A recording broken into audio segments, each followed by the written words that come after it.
Porque a graça é o evangelho genuíno. Nosso versículo inicial se encontra em Atos dos Apóstolos, capítulo 20, verso 24, nova versão internacional. Todavia, não me importo, nem considero a minha vida de valor algum para mim mesmo, se tão somente puder terminar a corrida e completar o ministério que o Senhor Jesus me confiou, de testemunhar do evangelho da graça de Deus. Que maravilha, né? Aqui é o apóstolo Paulo falando, se referindo ao seu ministério que o Senhor Jesus havia confiado a ele, de testemunhar a respeito do evangelho da graça de Deus. Louvado seja Deus. Igreja gloriosa, povo abençoado, selados com o Santíssimo Espírito prometido por Deus, povo santo do Senhor, mais do que vencedores em todas as circunstâncias. Meus amados, hoje vamos falar exatamente desse ponto aqui, do ministério que Paulo recebeu de testemunhar desse evangelho. Vocês podem notar que ele rotulou o evangelho que ele pregava de evangelho da graça de Deus. Esse rótulo só veio a partir do ministério de Paulo. Porque os outros apóstolos, eles tinham também um evangelho? Sim, só que era o evangelho do reino, que é um pouco diferente. Eu já vou explicar essa diferença, tá? Então, a partir do ministério de Paulo, pouco tempo depois, né, do início ali do ministério dos apóstolos na igreja primitiva, logo após a ascensão de Jesus ao paraíso, né, o apóstolo Paulo teve aquela experiência, aquele encontro com o Senhor, né? Então, a partir daquele encontro e mais à frente, a partir da revelação propriamente dita, né? Porque Paulo teve um encontro com Jesus, só que posteriormente ele teve uma experiência extraordinária. Paulo diz que foi levado ao paraíso, ao terceiro céu, e ouviu do Senhor palavras inefáveis que ao homem não é lícito falar. Ou seja, Paulo disse, essa palavra, o entendimento que eu recebi é algo tão maravilhoso que o homem nem deveria ouvir isso, de tão perfeito e maravilhoso que é. No entanto, o Senhor Jesus, como é tão maravilhoso e misericordioso, ele permitiu que Paulo recebesse esse entendimento e também transmitisse esse entendimento àquela igreja, aos irmãos daquela época, né? E pela misericórdia do Criador, esse entendimento chegou até nós hoje através das cartas do apóstolo Paulo, né? Nas cartas de Paulo nós encontramos o compilado, um resumo do raciocínio do Evangelho da Graça. E esse Evangelho, amados, é o único Evangelho em nossa geração. Por quê? Porque nós estamos vivendo já no tempo do pacto da graça eterna. Se é o pacto da graça, então tem que ser o evangelho da graça. Ou seja, um evangelho que evidencia a graça que Jesus conquistou e já entregou aos seus filhos.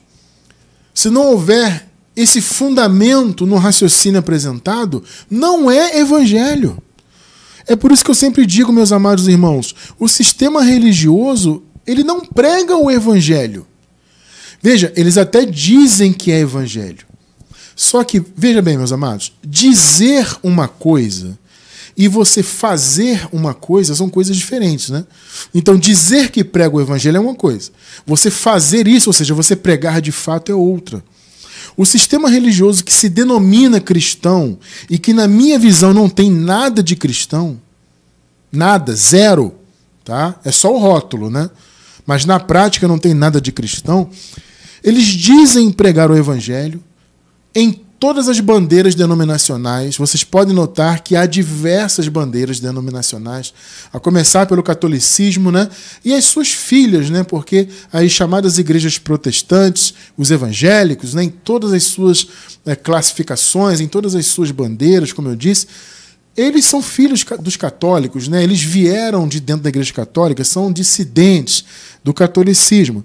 E todo esse mundo chamado cristão, que, repito, de cristão não tem nada, todos eles dizem pregar o evangelho.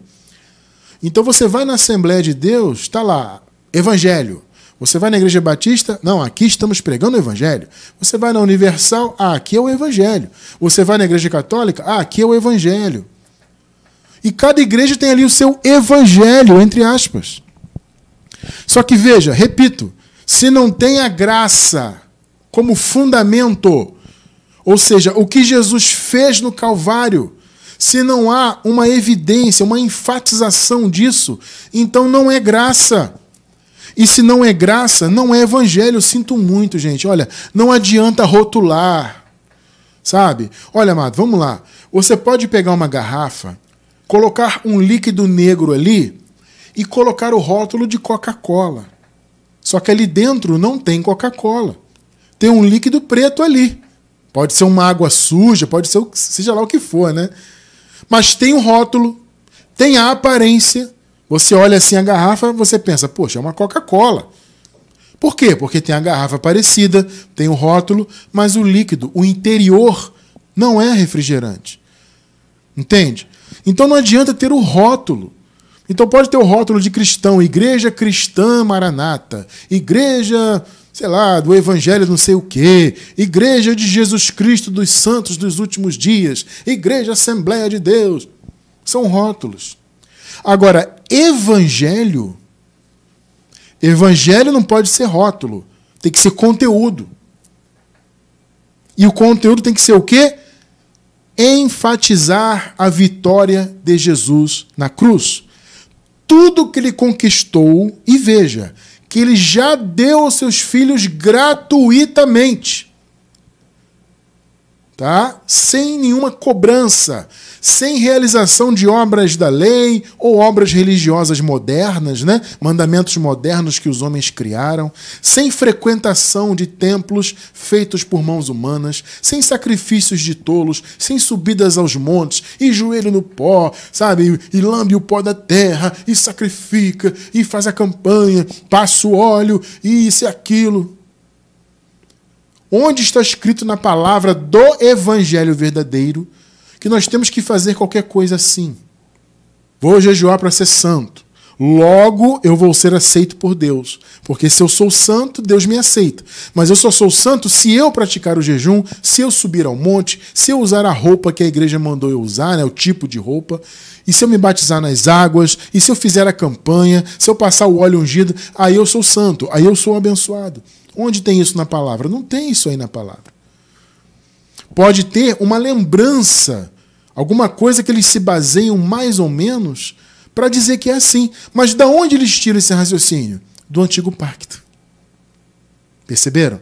No Antigo Pacto ungia com óleo. Os judeus tinham esse costume, né? Porque o óleo tinha todo um simbolismo, um azeite, né? Tinha todo um simbolismo ali de santidade, etc. Porque o azeite, inclusive, como matéria, né? Como material, ele era muito utilizado pelos judeus ali para quase tudo. Para colocar em ferida, era usado nos alimentos, era usado como cosmético. O azeite era usado de diversas maneiras. Então havia ali uma relação direta dos judeus com o azeite, e o azeite representava, inclusive, a presença do Espírito Santo. Então, essa visão judaizante lá do Antigo Pacto está nas chamadas igrejas hoje, onde as pessoas pegam um óleo e passam na cabeça do povo. Então, existe fundamento bíblico? Bom, se você parar para pensar e se você não separar os pactos, né? Se você não fizer um estudo acurado da palavra, detalhado, entender os tempos, os contextos, você pensa, não, tem fundamento, porque aqui eu encontro na Bíblia, né, derramamento de óleo, unção com óleo. Mas quando você estuda, você separa os pactos, você entende que na graça você não tem que viver de óleo, porque você já tem o bem real, que é o Espírito. Então, no Antigo Pacto, eles simbolizavam o que seria realidade no Novo. Vocês estão entendendo? Então não faz sentido você hoje viver simbolizando o que, na verdade, Deus já te deu.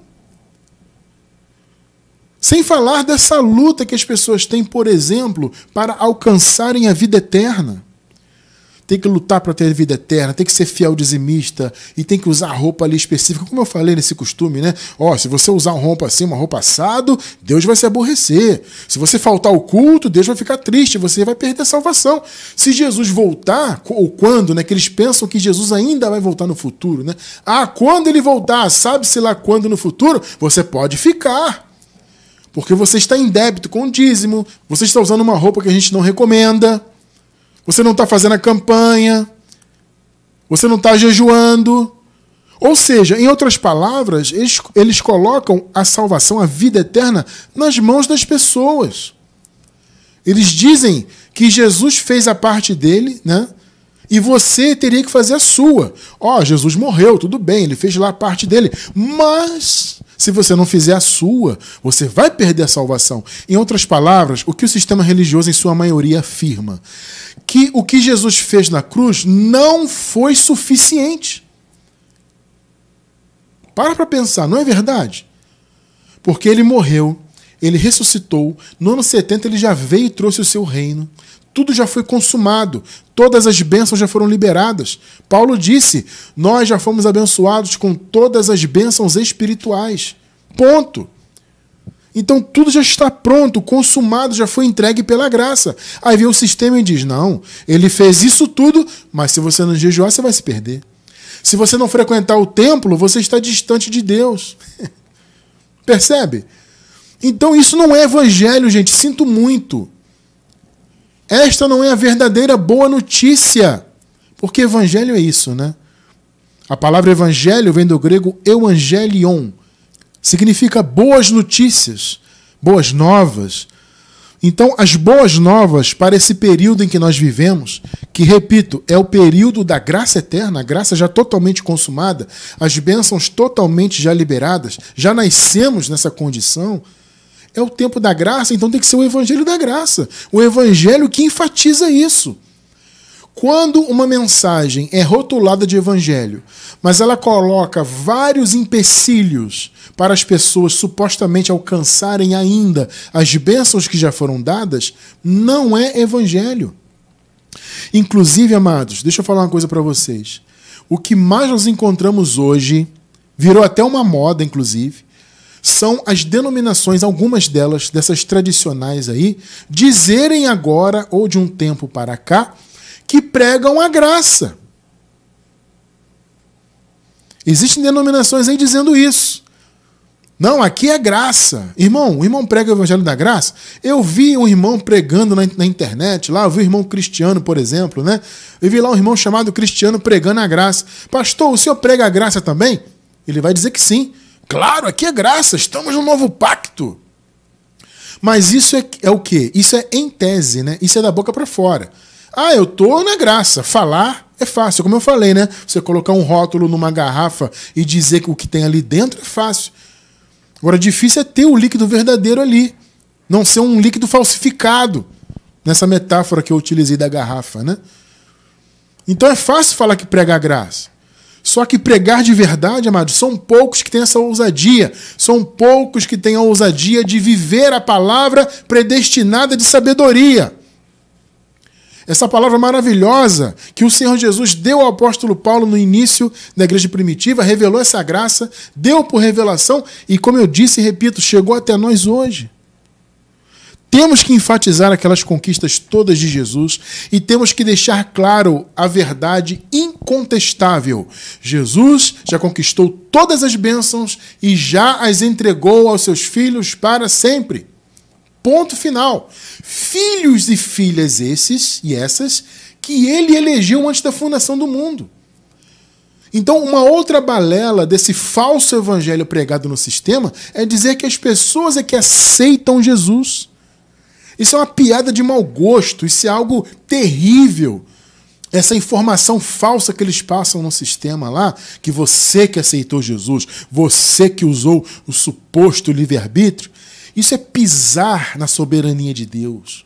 Isso é negar quem Deus é de verdade. Um Deus soberano que elegeu, Ele que fez os vasos para honra, para desonra, Ele é que fez tudo. A palavra diz que tudo foi criado por Ele e para Ele. Percebe? Então não é você que decide que Deus vai ser o seu Deus ou o seu Pai. Foi Ele que decidiu. Mas o sistema diz o contrário. É você que decidiu ser filho. Aí eu te pergunto, isso é evangelho onde? Está entendendo? Não é evangelho. Inclusive, vou deixar na descrição do vídeo uma playlist nossa sobre predestinação. Quem não entende esse assunto, para você entender a soberania de Deus, que a grandiosa maioria do sistema religioso nega. Então, gente, se não prega isso, que somos eleitos, se não prega a graça toda consumada e liberada e entregue por Jesus gratuitamente, não é evangelho, tá? Então é importante entendermos isto para sabermos diferenciar. E é bom você entender, você principalmente que está começando agora na graça, é bom você entender que esse evangelho é a única verdade, não tem outra verdade, só há uma. Jesus disse, eu sou o caminho. Então ele é o caminho. Ele veio trazer a graça, estabelecer a graça. A palavra do Senhor é Jesus. Jesus é a palavra. Jesus foi o verbo que se fez carne. Ou seja, a palavra que se manifestou em carne. Entende? Então a palavra é Jesus, é o único caminho, não existem vários. Ah, na igreja ali tal prega uma verdade, ali prega outra, acolá prega outra, alhures prega outra. Não existe isso, irmão. Várias verdades? Não, é um só. Um só evangelho, não tem outro. Então vamos caminhar nesse conhecimento, abençoados, para a glória de Deus, né? Então veja, amados, antes da revelação da graça dada ao apóstolo Paulo, houve o chamado evangelho do reino. A boa notícia do reino, né? Evangelho, como eu disse, é isso, né? Boa notícia.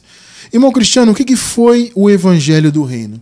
Foi o evangelho pregado pelos discípulos de Jesus de Nazaré, os judeus, dizendo que o reino estava próximo de vir. Antes ainda da cruz, né, Jesus orientou os seus discípulos primeiro a não irem para os gentios, os não-judeus, né? Olha, vocês não podem ir para os que não são israelitas. Vocês estão sendo enviados por mim para as ovelhas perdidas da casa de Israel. Então vão pregar para os israelitas. Ou seja, Jesus tinha planos para os gentios? Claro que sim, mas esse plano foi posterior. Foi depois do seu retorno ao paraíso, como eu disse, ele revelou a graça ao apóstolo Paulo e designou Paulo para ser apóstolo dos gentios. Só que antes da cruz, então, ele deu esse evangelho do reino. O que ele disse para os discípulos? Olha, vão para os da casa de Israel e digam para eles, o reino de Deus está próximo. Porque eles estavam aguardando o reino de Deus, né? Só que eles aguardavam o reino de Deus de maneira física. Eles aguardavam o Messias, que seria o rei desse reino de Deus, né? Só que um Messias brigador, lutador, guerreiro, que viria para destruir Roma, etc. E Jesus veio como o verdadeiro Messias, só que com uma outra proposta. Uma proposta de revolução espiritual, né? Então esse evangelho do reino foi um evangelho preparatório, né? Ele estava preparando os corações dos eleitos de Deus dentre os israelitas para o reino que viria. Olha, vocês não têm mais que esperar pelo reino. O Messias já veio e o reino está próximo de se manifestar. Esse foi o evangelho do reino, né? Posteriormente, então, veio o evangelho da graça. Foi dado primeiro ao apóstolo Paulo, né? Então, esse evangelho veio para evidenciar a obra consumada na cruz. Todo o entendimento do que Jesus tinha feito foi dado a Paulo. Jesus, gente, não deu esse entendimento para os seus discípulos, não de maneira plena. Ele mesmo disse antes de morrer, né? Ele disse assim, ó, eu tenho muita coisa que vos dizer, mas vocês não podem suportar agora. Vocês não estão preparados para a revelação que eu tenho. Por quê? Porque o Senhor já havia preparado um outro apóstolo, que foi Paulo, e revelou então a graça para Paulo. Jesus evidenciou para o apóstolo Paulo toda a verdade sobre o que ele havia feito ao morrer e ao ressuscitar. Então Paulo ele recebeu, além do evangelho do reino, né? Porque Paulo, claro, também pregava sobre o reino que estava por vir, mas ele também recebeu a revelação da graça. Entende? Só que no caso, o apóstolo Paulo, veja, ele profetizava para a igreja tanto em relação ao passado quanto ao futuro. Isso é interessante, né? Eu já vou explicar esse conceito. Irmão Cristiano, como assim profetizar sobre o passado? A gente vai chegar lá, tá? Primeiro eu quero que você entenda que Paulo recebeu de fato de Jesus o evangelho da graça. E ele disse, eu recebi por revelação. Eu não fiz nenhum curso, nenhum seminário. Paulo ele fez o curso ali com Gamaliel, né? A palavra diz que ele foi criado aos pés de Gamaliel. Gamaliel foi um grande doutor da lei, um dos mais conceituados à época e um grande professor da teologia da lei judaica. E Paulo aprendeu tudo ali com ele. Só que ele não aprendeu a graça nem com ele e nem com os outros discípulos, no caso, os apóstolos de Jesus. Entende? Porque eles também não receberam. Então, Paulo não recebeu de Gamaliel, nem de Pedro, nem de Tiago, nem de João, de nenhum deles. O Paulo teve um encontro com o Senhor e algum tempo depois ele teve um encontro ainda mais profundo. Primeiro foi aquele encontro, né, no caminho de Damasco e depois foi um encontro grandioso com o Senhor no terceiro céu, onde ele recebeu a revelação da graça. E Paulo fala um pouco sobre isso aqui aos Gálatas. Gálatas capítulo 1, versos 11 e 12. Irmãos, quero que saibam que o evangelho por mim anunciado não é de origem humana. Não foi Pedro que me deu, não foi Tiago, não foi Gamaliel, não foi nenhum doutor da lei. Não o recebi de pessoa alguma, nem me foi ele ensinado. Pelo contrário, eu o recebi de Jesus Cristo por revelação. Então foi algo assim, ó, instantâneo, revelação. Paulo, aqui está o conhecimento. Quero que você pregue isso. Você está recebendo, Paulo, o Espírito da verdade. Amado, nós temos um estudo sobre o Espírito da verdade que é extraordinário.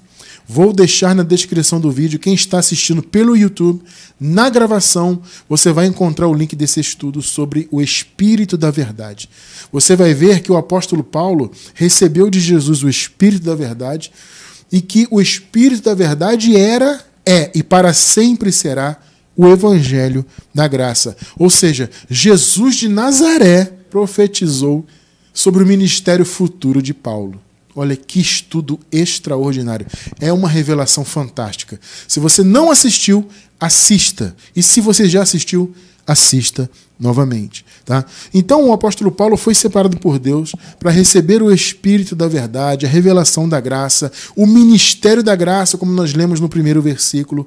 Paulo disse, a minha vida não tem valor algum, a não ser que eu conclua o meu ministério de representar, de pregar, de ensinar, de testemunhar sobre o evangelho da graça de Deus. O evangelho que ele recebeu da boca do justo.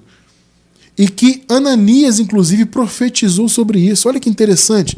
O Paulo falando aqui a respeito da sua conversão e da sua experiência, né?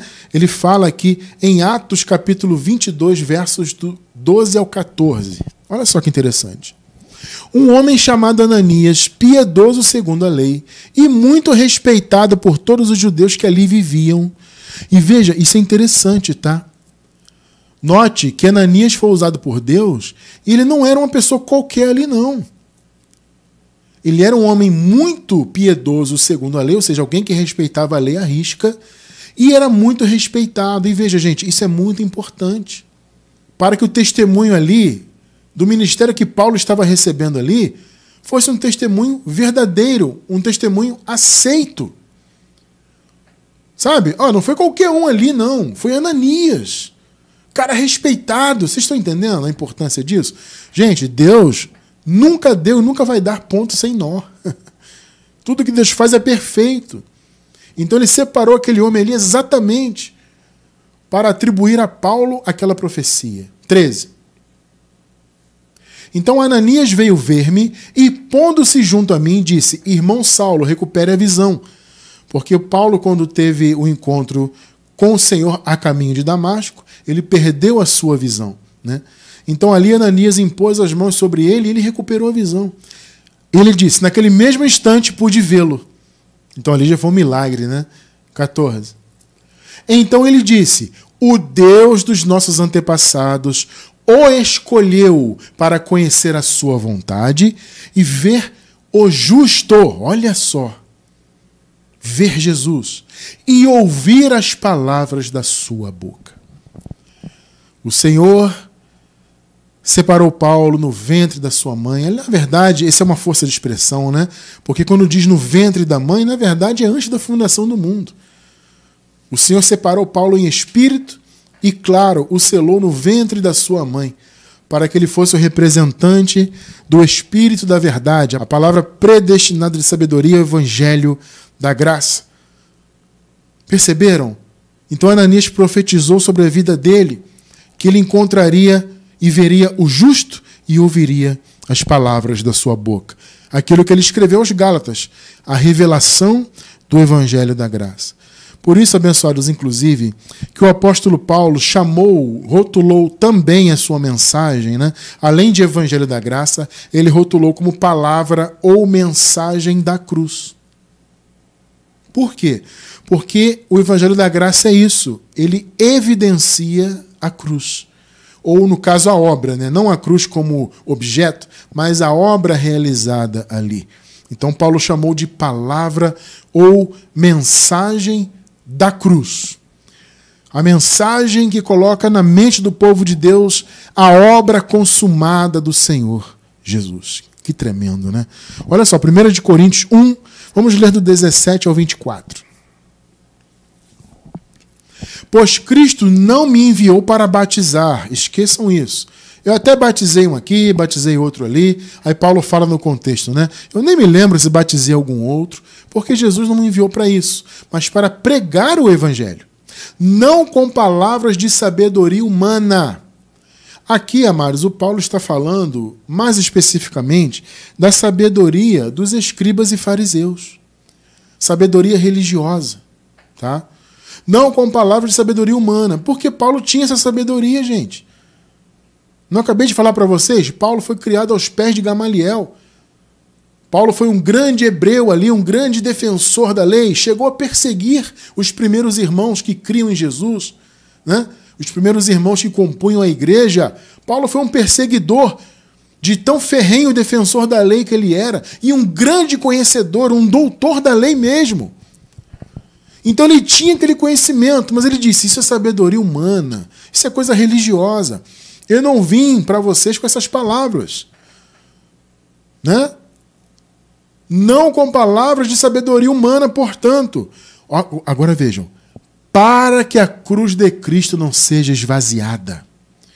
Meu irmão, minha irmã, quando você começa a pregar mensagens religiosas, você esvazia a cruz, no pior sentido da palavra. Ou seja, você retira a importância do que Jesus fez no Calvário. Então Paulo fala, eu não vim com sabedoria humana, sabedoria religiosa, para não esvaziar a cruz. Eu vim trazer a verdadeira sabedoria, que é Cristo, né? Cristo, sabedoria e poder de Deus. 18. Pois a mensagem da cruz, palavra da cruz em outras versões, é loucura para os que estão perecendo, mas para nós que estamos sendo salvos é o poder de Deus. Então, gente, a palavra da cruz, o Evangelho da Graça, a palavra predestinada de sabedoria eterna, é a mensagem da cruz que evidencia o Calvário. Então, a mensagem religiosa esvazia a cruz. Gente, não é um retrato do que ocorre hoje. Você olha para as chamadas igrejas, a cruz está totalmente esvaziada, porque as bênçãos que Jesus conquistou ali não têm valor nenhum para o sistema. Eu falei no início, né? Tem que pagar o preço, tem que fazer isso, tem que fazer aquilo, tem que ser religioso, tem que frequentar o templo, isso e aquilo, senão você vai se perder, senão Deus vai se aborrecer, senão você não é santo. E se Jesus voltar no futuro, você pode ficar. Toda essa bobagem religiosa, essa mentira, esse engano, esvazia a cruz. 19. Pois está escrito, destruirei a sabedoria dos sábios e rejeitarei a inteligência dos inteligentes. Os sábios ali eram os conhecedores da lei, os doutores da lei, que alguns, inclusive, queriam influenciar as igrejas, né? Queriam que as igrejas vivessem debaixo da lei, mesmo crendo em Jesus. 20. Aí Paulo pergunta, onde está o sábio? Cadê o sabichão? Cadê o doutor da lei? Onde está o erudito, né? Onde está o questionador desta era? Ou seja, aqueles que queriam debater, trazer conhecimento da lei, conhecimento humano. Cadê esse povo? Acaso não tornou Deus louco a sabedoria deste mundo? É, meu amigo. 21. Visto que, na sabedoria de Deus, o mundo não o conheceu pela sabedoria humana. Gente, Deus não foi conhecido de fato pelo entendimento do sistema religioso judaico. Não. Deus se revelou de fato em Cristo e principalmente a partir da graça. O Evangelho da Graça. Perceberam? agradou a Deus salvar aqueles que creem por meio da loucura da pregação. Que coisa linda, né? A pregação é uma loucura maravilhosa, que libertou a nossa mente, nos tirou dos caminhos mundanos do sistema, porque o sistema religioso sim é mundo. Eles dizem que nós, em graça, é que somos mundanos. Não, eles é que são. 22 e 23. Os judeus pedem sinais miraculosos e os gregos procuram sabedoria. Nós, porém, pregamos o quê? Cristo crucificado. Olha o detalhe. Nós pregamos Cristo crucificado. Então, Coríntios, eu abri mão do conhecimento humano que eu tenho. Eu não vim com essa conversa fiada aqui para vocês. Eu vim pregando para vocês Jesus crucificado. É muito específico. Ou seja, eu vim trazer a cruz para você. Os resultados. O que Jesus fez de fato. É isso que eu vim trazer para vocês. O sistema mundano dos judeus quer colocar vocês debaixo da religião. Eu não. Eu vim trazer Cristo, cruz. O qual, de fato, é escândalo para os judeus, loucura para os gentios. 24. Mas, para os que foram chamados, tanto judeus como gregos, Cristo é o poder de Deus e sabedoria de Deus. Quer pregar a sabedoria de Deus? Esqueça a teologia religiosa humana, esqueça isso. Esqueça sistemas humanos. A sabedoria de Deus é Cristo. E Cristo é o Evangelho, a cruz, o que foi realizado ali, para que a graça fosse dispensada para todos os filhos de Deus. Isso é Evangelho, gente. Esqueça o Evangelho, que tem que pagar o preço, que tem que fazer a sua parte, que tem que frequentar isso e aquilo. Esqueçam isso. Inclusive nessas chamadas igrejas, quando eles dizem que pregam a graça, como eu falei para vocês agora há pouco, muitos aí estão dizendo agora que a graça também virou moda, isso aí, né? Ah, aqui é graça também, vem pra graça.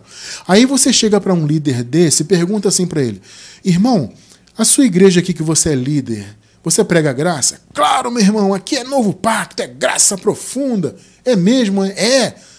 Me diz uma coisa, se a pessoa deixa de frequentar a sua igreja, ih, irmão, aí não. Aí ela pode perder a salvação se ela deixar de frequentar.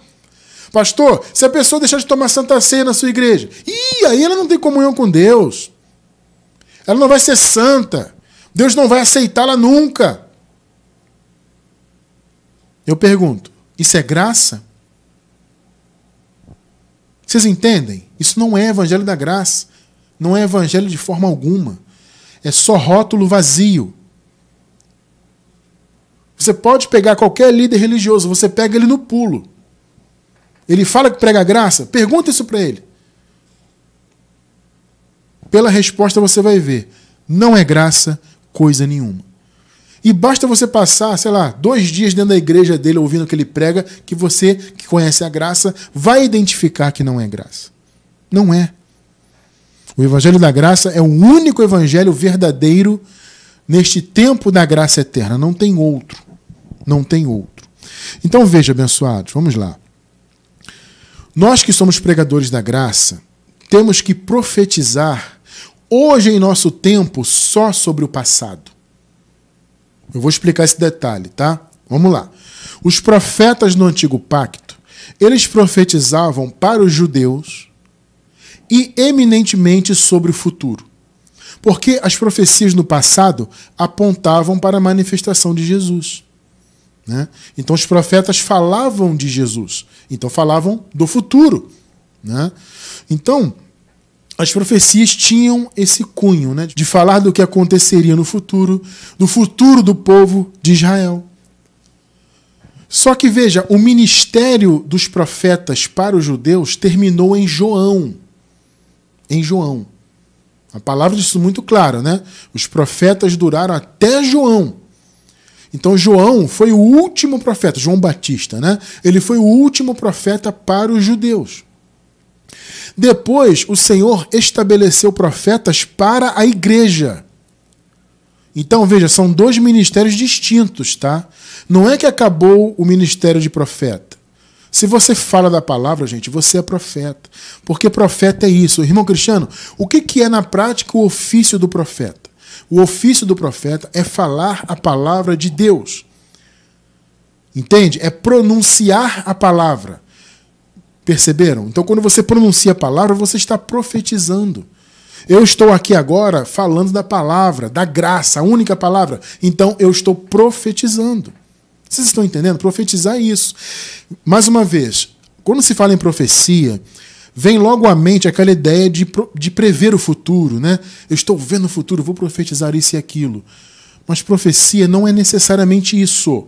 Repito, ela tinha esse cunho no passado, lá nos profetas para os judeus no Antigo Pacto. Só que para a igreja, veja, para a igreja a profecia ela tem um ponto diferente. A profecia ela aponta acima de tudo para o passado. E esse é um ponto interessante. Por quê? Porque a profecia, o evangelho, a palavra de Deus tem que falar da cruz. E a cruz está em que ponto do tempo? No passado. Então eu vou profetizar sobre o passado. É claro que durante a igreja primitiva, no período transitório, como eu falei, né, da morte e ressurreição de Jesus, até a queda do templo de Jerusalém, que marcou a segunda vinda de Cristo, a vinda do reino de Deus, se você não entende isso, vou deixar na descrição do vídeo o link a respeito da escatologia já consumada. Tá? Eu sei que pode parecer impactante, chocante para alguns. Ué, irmão Cristiano, eu sempre ouço aí o pessoal do sistema falar que Jesus ainda vai voltar. Tem até gente que diz pregar a graça, que espera Jesus voltar. Não existe isso. Tudo já foi consumado. A segunda vinda já se consumou. Foi na queda do templo de Jerusalém no ano 70. A queda do templo marcou a vinda do reino de Deus, a segunda vinda de Cristo. Quer entender isso com profundidade? Estude conosco em nosso link na descrição do vídeo de escatologia consumada. Tá? Então, a igreja primitiva viveu aquele período transitório da ressurreição de Jesus, de sua ascensão ao paraíso, até a sua segunda vinda e a queda do templo e o fim daquele período transitório. Então, os profetas para a igreja, aí não mais para os judeus. Os profetas para os judeus, o seu ministério acabou em João Batista. Agora, para a igreja, os profetas, aqueles que eram usados por Deus para falar sobre a sua palavra, tinham que falar do passado. E também do futuro. Por quê? Porque a igreja primitiva estava vivendo antes da segunda vinda. Então havia um misto, né? A profecia falava da cruz, ou seja, do passado, e falava também do reino de Deus que viria. Entende? Nós, em nossos tempos, nós que já nascemos depois da segunda vinda, a nossa mensagem ela é totalmente voltada para o passado. E isso é evangelho. É profetizar sobre o passado, não sobre o futuro, porque tudo já foi consumado. Então, do ponto de vista bíblico e profético, não há mais nada para acontecer. Vocês estão entendendo? Tudo já aconteceu. Então, a minha profecia, quando eu falo da palavra de Deus, eu falo do passado. E sim, existe o chamado de profeta para a igreja. 1 Coríntios 14, do 1 ao 3. Sigam o caminho do amor e busquem com dedicação os dons espirituais, principalmente o dom de profeta. É aqui que muitos se confundem, né? Eles ficam pensando, poxa, mas a palavra diz que os profetas foram até João, como é que Paulo está falando de profeta e de profecia? São ministérios distintos. Para os judeus, foi até João Batista. Só que Deus estabeleceu profetas para a igreja. Então Paulo fala, busquem o dom de profecias. Por quê? Porque havia, gente, uma busca grande de se querer falar em línguas estranhas. O dom de línguas, que é o dom de idiomas, tá? Dom de línguas não é esse balá que o pentecostal fala hoje, tá? Esqueçam isso. Isso não é língua bíblica, é uma língua carnal. É uma esquizofrenia, uma loucura qualquer lá. Que alguém criou isso aí, isso vai sendo passado de geração em geração. Isso penetra na mente das pessoas, elas acham que estão falando a língua dos anjos, a língua de Deus, língua celestial, mas é só um monte de balbucio vazio. Tá? Língua, o dom de línguas verdadeiro bíblico era o dom de idiomas. Era a pessoa falar um idioma que ela não dominava, falar por meio do Espírito. Esse é o verdadeiro dom de línguas. Então havia muito essa busca. Por quê? Porque no final das contas, gente, o dom de línguas acabava trazendo um destaque. Porque ele era um dom, vamos dizer assim, externo, né? Era um dom, era uma habilidade externa que todo mundo poderia ver. Poxa, aquela pessoa está falando uma outra língua ali, ó, pelo Espírito. Só que Paulo fala, gente, busque o dom de profecia. Versículo 2. Pois quem fala em língua não fala aos homens, mas a Deus. De fato, ninguém o entende, mas em espírito fala mistérios. Por quê? Porque você está falando um idioma que ninguém entende ali. Então, se eu estou ali num grupo e começo a falar um idioma que ninguém domina, eu não estou falando aos homens. Eu estou falando com Deus, de repente. Deus me deu um dom de falar uma outra língua pelo Espírito, então eu estou falando com Deus, tudo bem. Mas não estou falando com homem nenhum ali. Vocês estão entendendo? Eu não estou edificando ninguém. Porque se eu estou em um grupo aqui e começo a falar em japonês, por exemplo, a grandiosa maioria dos brasileiros não domina o japonês. Então o cara vai me ouvir balbuciar palavras em japonês e não vai entender bolhufas. Então, eu não estou edificando ninguém. Esse é o ponto de Paulo. Vocês buscam o dom de línguas para se mostrar. Para mostrar que tem dom. Mas vocês têm que buscar o dom da profecia. Olha só o que Paulo fala. 3. Mas quem profetiza o faz para edificação, encorajamento e consolação dos homens. Porque quando você profetiza, meu irmão, você está falando da palavra de Deus no seu idioma e que as pessoas que te ouvem dominam esse idioma. Você entende? Então elas vão ser edificadas. Perceberam, gente? Profetizar não é falar do futuro, adivinhar o futuro. É falar a palavra de Deus para as pessoas. Em nosso tempo é o quê? É a palavra da graça. Graça eterna. Profetizar só sobre o passado. Falar o que aconteceu já, das bênçãos que foram liberadas. Não é futuro. Não tem futuro do ponto de vista bíblico. Entende? Não há nada para acontecer no futuro do ponto de vista bíblico. O que acontece hoje, amanhã e no futuro faz parte da história normal da humanidade. Seja o que for, mas não tem a ver mais com profecias bíblicas para o futuro. Não tem. Então nós profetizamos sobre o passado. Nós hoje, profetas, nós que falamos da palavra de Deus para as pessoas hoje, todos nós que falamos da palavra, somos profetas de Deus sim, porque estamos falando da palavra, mas tem que ser a verdadeira. Quando você fala da graça para alguém, você está sendo usado por Deus como um profeta, uma profetisa de Deus. Mas você tem que falar do passado. Olha, Jesus já fez, Ele te elegeu antes da fundação do mundo, Ele já fez a obra, já te abençoou com todas as bênçãos. Você é filho, filha de Deus, santo dele. Mas eu tenho que ser religioso, eu tenho que frequentar o templo? Não. Você tem que crer no Senhor e viver a sua vida, fazer boas obras, agradar a Deus com boas obras, etc, etc, né? Falarmos do passado. Jesus é Deus sobre todos.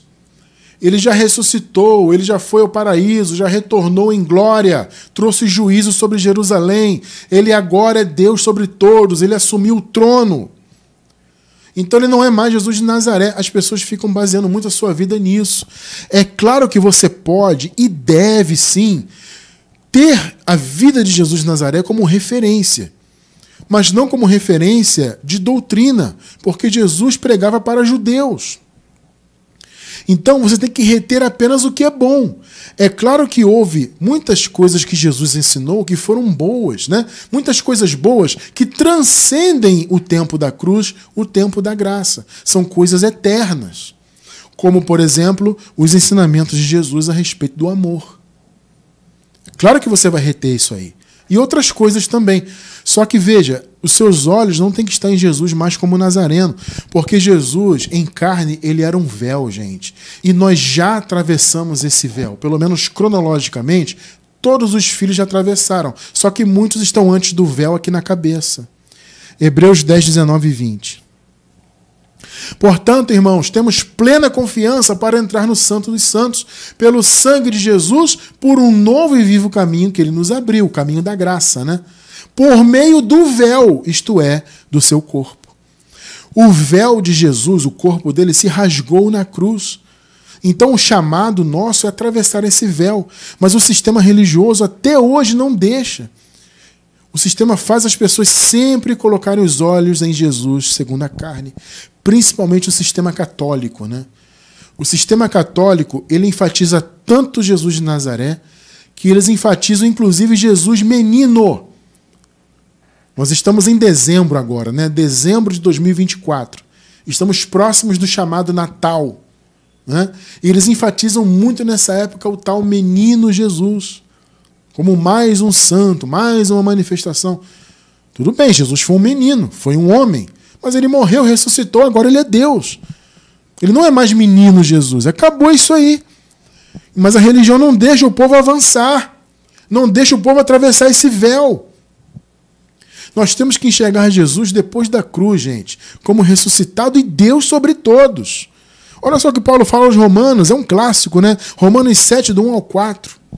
Meus irmãos, falo a vocês como pessoas que conhecem a lei. Ele está usando, gente, um raciocínio da lei para trazer à mente daquele povo, a maioria ali conhecia a lei, né? Eram judeus.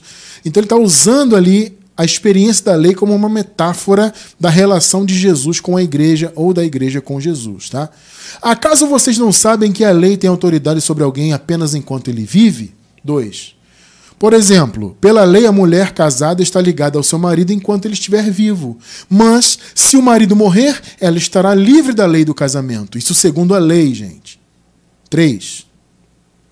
Por isso, se ela se casar com outro homem enquanto seu marido ainda estiver vivo, será considerada adúltera. Mais uma vez, isto segundo a lei. Mas, se o marido morrer, ela estará livre da lei, daquela lei.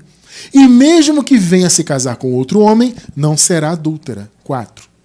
Assim, meus irmãos, vocês também morreram para a lei, por meio do corpo de Cristo, para pertencerem a outro. Olha o que Paulo fala. Pertencer a outro marido. Porque o primeiro morreu, vocês estão entendendo? O primeiro marido é a lei. O primeiro marido foi Jesus de Nazaré, segundo a carne, o véu. O véu morreu para pertencerem a outro, aquele que ressuscitou dos mortos, a fim de que venhamos a dar fruto para Deus. Você só dá frutos para Deus de verdade quando você pertence ao outro, a Deus sobre todos de fato, a Jesus como Deus. Quando você tira os olhos dele, como Jesus de Nazaré, debaixo da lei. Entende? Você não tem mais a influência da lei na sua vida, então você pertence ao outro. Essa é a visão que você tem que ter de Jesus. Entende? Essa é a visão. Olha só o que Paulo fala, 1 Coríntios 2, 1 e 2. Eu mesmo, irmãos, quando estive entre vocês, não fui com discurso eloquente, nem com muita sabedoria, para lhes proclamar o mistério de Deus. 2. Pois decidi nada saber entre vocês, olha só. É aquilo que nós lemos agora há pouco. Eu não vim com sabedoria humana, teológica dos judeus, lei. Eu não vim com esse assunto aqui. Eu tenho muito conhecimento sobre isso, mas não é esse que eu quero trazer para vocês. Pois eu decidi nada saber entre vocês, a não ser Jesus Cristo e este crucificado. Perceberam? Eu não vim pregar para vocês, Coríntios, Jesus de Nazaré. Eu vim falar dele crucificado. Entende? Eu não vim falar da lei, do que Jesus fez antes. Tudo bem, ele fez, ótimo, glória a Deus. Mas eu quero falar de Jesus na cruz. Por quê? Porque o evangelho verdadeiro é cruz. É falar da cruz. É a palavra, é a mensagem da cruz, como nós lemos agora há pouco. 2 Coríntios 5,16. De modo que de agora em diante, a ninguém mais consideramos do ponto de vista humano, ou seja, ninguém conhecemos segundo a carne, né? Ainda que antes tenhamos considerado a Cristo dessa forma, ou seja, como ser humano, como judeu segundo a carne, agora já não o consideramos assim. Por quê? Porque Jesus é Deus sobre todos, sobre tudo. Essa é a visão do evangelho. Você tem que pregar a cruz, cruz em diante. Entende? Cruz em diante, graça, evangelho, Jesus ressuscitado e agora em nosso tempo Deus sobre todos. Romanos 9, 5. Deles são os patriarcas, deles os judeus, né? E a partir deles se traça a linhagem humana de Cristo, que é Deus acima de tudo. Quem é Cristo? Quem é Cristo? Deus acima de tudo, bendito para sempre. Amém. Glória a Deus. Senhor Jesus é Deus sobre todos. Ele foi o Nazareno. Ele teve como homem a linhagem judaica, mas agora ele é Deus sobre todos. Então nós temos que observar Jesus dessa maneira. Evangelho é olhar Jesus como ressuscitado, Deus glorioso sobre todos.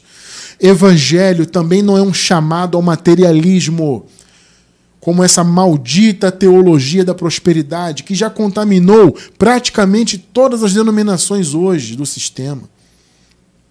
Umas são bem específicas sobre essa questão de prosperidade financeira e material. Mas as demais denominações que nunca enfatizaram isso, até elas hoje enxergaram nisso uma maneira de crescimento, de colocar na mente do povo o pensamento materialista, de conquistar vitórias, não sei o quê. O sistema religioso está permeado com isso. Então, se eles já eram malditos pela mensagem que pregavam, agora estão malditos ao quadrado, à enésima potência, porque a maldição, antes, pelo menos, não tinha teologia da prosperidade, né? Então, era uma maldição por quê? Porque não pregava a cruz de verdade. Era religião. Só que agora se somou a visão religiosa, a visão materialista. E ainda tem a questão da motivação, o que eu chamo de motivacionismo. Ou seja, eles só pregam materialismo, conquistas materiais e motivação. Motivação, motivação. Mais uma vez eu vou dizer, não é errado você motivar um irmão. Não é errado você usar a palavra para trazer motivação. O apóstolo Paulo, inclusive, ensina isso. Nós encontramos essa direção de Paulo com o nome de exortação, né? O Paulo fala, exortem uns aos outros, exortem os irmãos. Ele fala para Timóteo, Timóteo, exorte os irmãos. Exortar é isso, trazer ânimo. Então não é errado. O problema é quando a sua vida com Deus está pautada só nisso. A vida da maioria das pessoas com Deus está pautada em materialismo. É conquista material e motivação. Vou para a igreja que eu vou ouvir o pastor me motivar. Aí sai de lá, o cara sai até meio animadinho, né? Ah, tô animadinho, o pastor me animou. Aí daqui a pouco vem um problema, ah, Deus pesou a mão. Aí vem uma situação difícil, ah, vou me afastar da igreja, porque Deus não me ama, acho que eu não sou salvo. Então a pessoa está salva no domingo, chega quarta-feira, perdeu a salvação.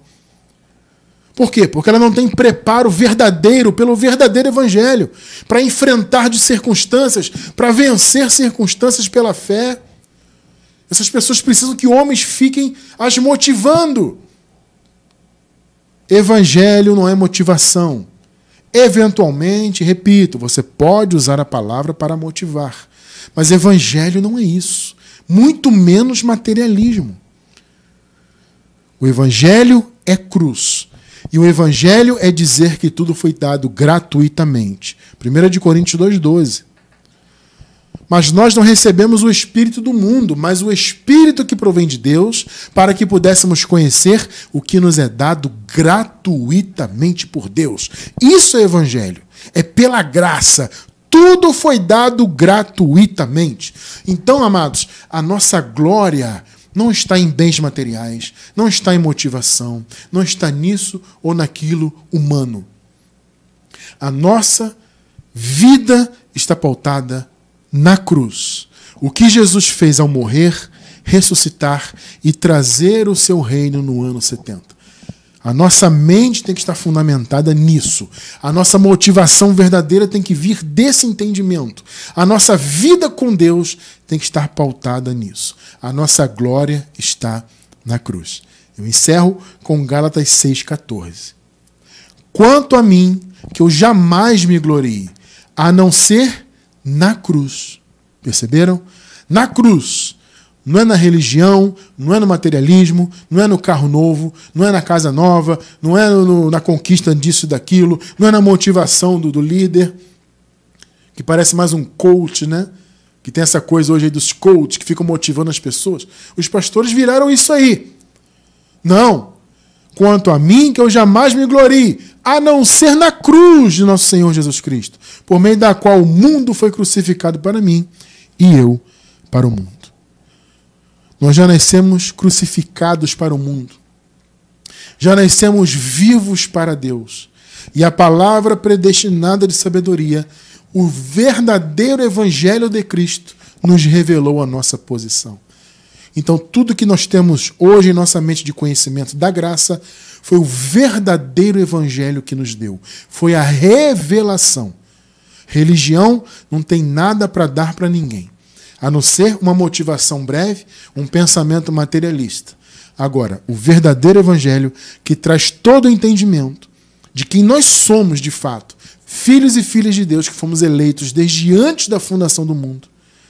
Temos todas as bênçãos espirituais, temos a vida eterna, etc, etc. Todas as bênçãos espirituais. Tudo isso veio através da revelação do verdadeiro evangelho da nova aliança. A palavra da graça de Deus.